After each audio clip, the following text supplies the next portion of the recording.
What's going on here, everybody? Big 30 back with another one. I just ran across this story. Hold on. Yep, I just ran across this story where it says an 11-year sentence for a Milwaukee woman who robbed her sex trafficker draws outrage. Now, I know she deserved better than what she got, the 11-year sentence, but this story is fucking crazy. It says a Milwaukee woman has been set to 11 years in prison for killing a man accused of sex trafficking her drawing criticism from victim advocates in comparison to similar cases. Get this out of here.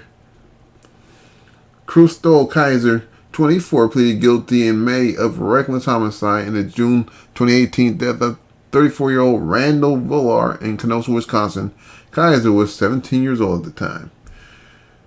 In sentencing Kaiser on Monday, Kenosha County Judge David Wilkes said that the court is well aware of your circumstances surrounding your relationship with Mr. Villar. You are not permitted to be the instrument of his reckoning, he said. To hold otherwise is an endorse a descent into lawlessness and chaos. Before sentencing, Kaiser quoted the book of Genesis and Psalms and asked for mercy. I don't know where to start, but I'm asking for your generosity in my sentence today. She said, I understand that I committed sins that put the Villar family in a lot of pain. Yeah, why would you take a plea bargain? Why would you take a plea bargain? A plea bargain then. Here's what you need to know about the case. Kaiser's defense attorney, Jennifer Bias, said Villar contacted Kaiser at the age of 16. She posted an ad on the forum for prostitution. Kaiser had turned to the site because Bias said she needed food to feed her siblings. At the time Kaiser and Villar met, he had already been under investigation by the Kenosha Police Department for conduct with underage girls as young as 12 years old. Police found evidence he was abusing multiple underage black girls. Talk about a hate crime. In February 2018, he was arrested and charged and released without bail.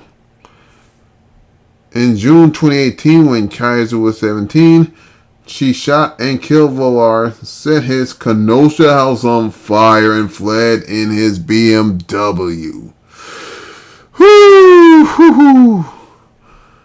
The legal case against Kaiser began that month and involved a 2022 decision that she could pursue immunity through a sex trafficking defense. A Wisconsin law adopted in 2008 provides an affirmative defense for victims of human and child sex trafficking to any offense committed as a direct result of those crimes, even if no one was ever prosecuted for trafficking. Villar had filmed himself essaying Kaiser multiple times, according to the Washington Post, citing Kenosha County prosecutors and public defenders. Ultimately, Kaiser did not pursue a trial in the case. If she had, she could have faced a possible, even though she was a victim of sex trafficking, she could have faced life in prison. That's crazy. Instead, she pleaded guilty to a lesser charge of second-degree reckless homicide. Claudine O'Leary, an independent sexual trafficking survivor consultant who worked with Kaiser and attended the sentencing hearing, said she was saddened by the judge's decision. They're getting from the court system. My life doesn't matter if I defended myself. I have to be prepared to go to prison, O'Leary said. There's just profound lack of understanding of the kind of harm that people actually experience.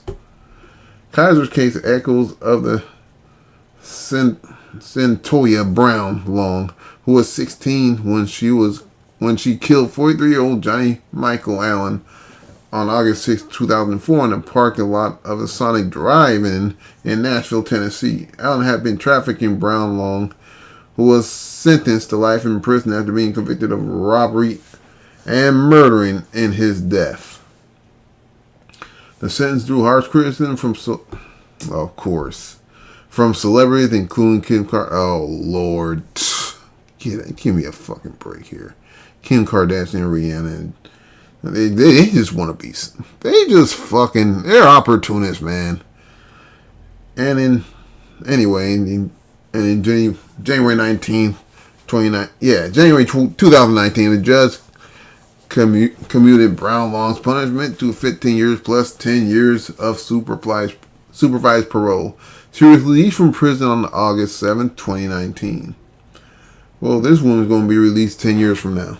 In an interview with BuzzFeed News AM to DM in 2020, Brown Long detailed the similarities between her and Kaiser's case and said it seemed like history was repeating itself. Sure enough. Here was yet another situation where there was a young girl caught up with some unfortunate circumstances who reached out of trauma, Brown Long told outlet, and the justice system wasn't necessarily trying to hear that, trying to see that. Apparently not. So, yeah. Yeah, she said she prostituted to feed her siblings. I mean, what happened to her parents? What happened to her mother? How come none of them feed the children? They ain't saying whether or not their parents passed away or whatnot. So she said she did this to feed her children. Little did she know that her trafficker was he was arrested for similar crimes, trafficking, going after young prepubescent black girls. So yeah, even though she took a plea deal of 11 years in prison, I don't believe she should be sentenced at all. I mean, she was a victim. She had to do what she had to do to survive. But I understand you can't. I understand that the judge had to sentence her, but yeah. Well, like they said, if she hadn't took the plea, she would have served a life sentence, which is crazy. Anyway, that's the end of this story. Y'all tell me what you think in the comment section. Should she have gotten an 11-year sentence, or shouldn't she have not been sentenced at all? You let me know in the comment section. I'm gone.